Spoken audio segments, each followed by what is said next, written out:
테세우스의 배를 더욱 깊게 이해하기 위한 좋은 예로 산의 패러독스가 있습니다. 어디까지가 산인가라는 문제입니다.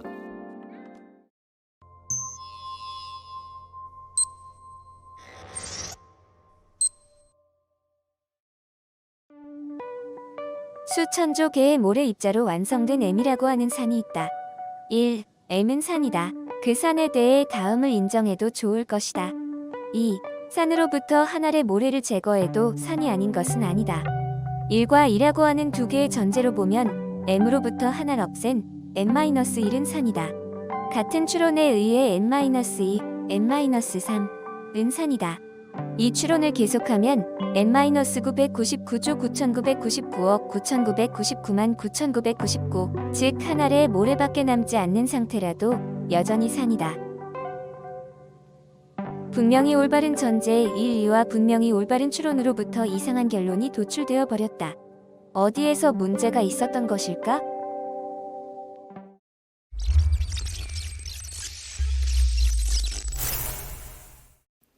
수학적 귀납법은 본래 자연수이다라든가 3의 배수와 같이 엄밀하게 정의된 성질에 대해 사용할 수 있는 논법입니다. 산이다, 젊다, 도덕적 악이다와 같이 애매한 성질에 적용하면 어느새 터무니없는 결론에 이르러 버립니다. 그러한 궤변을 철학에서는 미끄러운 비탈길 논법이라고 부르기도 합니다. 산이다 라고 하는 성질은 전기가 통한다, 물에 뜬다라고 하는 자연적인 성질과는 달리 인위적으로 설정된 성질임에는 틀림없지만 엄밀히 정의되지는 않았습니다. 따라서 그때그때 적당하게 산일까 산이 아닐까를 결정하지 않을 수 없습니다. 첫째, M은 산이다는 인정한다고 해도 둘째, 산으로부터 한 알의 모래를 제거해도 산이 아닌 것은 아니다 쪽은 포괄적으로 모든 경우에 성립된다고 단정할 수 없습니다. 모래 입자 한 개 한 개가 줄어듦에 따라 서서히 산인 것 같음이 없어져 가고 이윽고 산이라 인정하고 싶지 않게 되는 지점까지 이르는 것입니다. X는 산이다 라고 하는 문형은 참인가 거짓인가 라고 하는 두 개의 값을 갖는 문형이 아니라 X에서 M, M-1, M-2, M-3 이 진행됨에 따라 진리값도 1, 0.9999, 0.9998이라는 식으로 줄어들어 갑니다. 몇부터 이미 산이 아니다 라고 할지는 자유롭지만 산인 것 같음은 이러한 연속 스펙트럼을 이루고 있습니다. 그것을 대략적으로 진위 두 개의 값으로 적당하게 분류하는 것은 우리의 말의 경제인 것입니다. 사실 이는 상식적인 재미없는 대답입니다. 다만 산과 같이 애매한 개념을 취급하는 논리학으로서 진리도를 유한의 혹은 무한의 단계로 나누는 다치 논리, 피치 논리 같은 분야도 있습니다. 이것은 표준 논리학과는 다른 정리나 추론 법칙이 성립되는 기묘하고 재미있는 변칙적인 논리학입니다.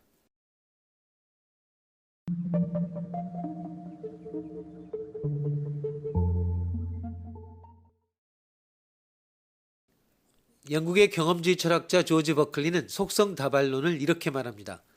체리에서 부드러움, 촉촉함, 불금, 시큼함 같은 감각을 제거하면 더 이상 체리가 아니다. 체리는 감각과 동떨어진 존재가 아니므로 내가 체리라고 말할 때는 다양한 감각으로 지각되는 인상이나 생각의 집합을 의미할 뿐이다.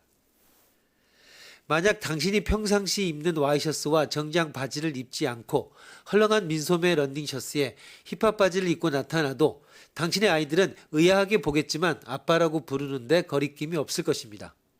이것이 본질주의입니다. 속성이 좀 바뀌더라도 개체의 정체성을 보장하는 최소 공통 분모가 있다는 것. 이에 반해 개체의 정체성은 속성의 묶음에 지나지 않다면 평소와 다른 옷을 입고 나타난 당신은 당신 애들의 아빠가 아니게 됩니다. 속성 다발론은 현실성 없는 말장난으로만 느껴질 수 있지만 실상은 그렇지 않습니다.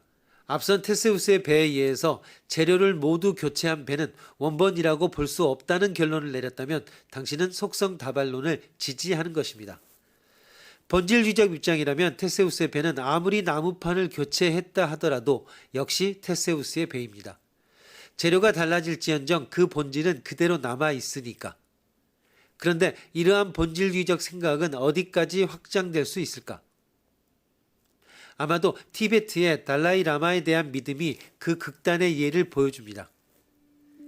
현재의 달라이라마는 텐친 가초이며 2살 때 13대 달라이라마인 톱10 가초의 환생으로 선발되었습니다. 선현의 본질이 어린 아기의 모습으로 다시 나타났다는 믿음이요. 정체성 역시 겉모습이 아닌 본질에 의해 결정된다는 믿음입니다.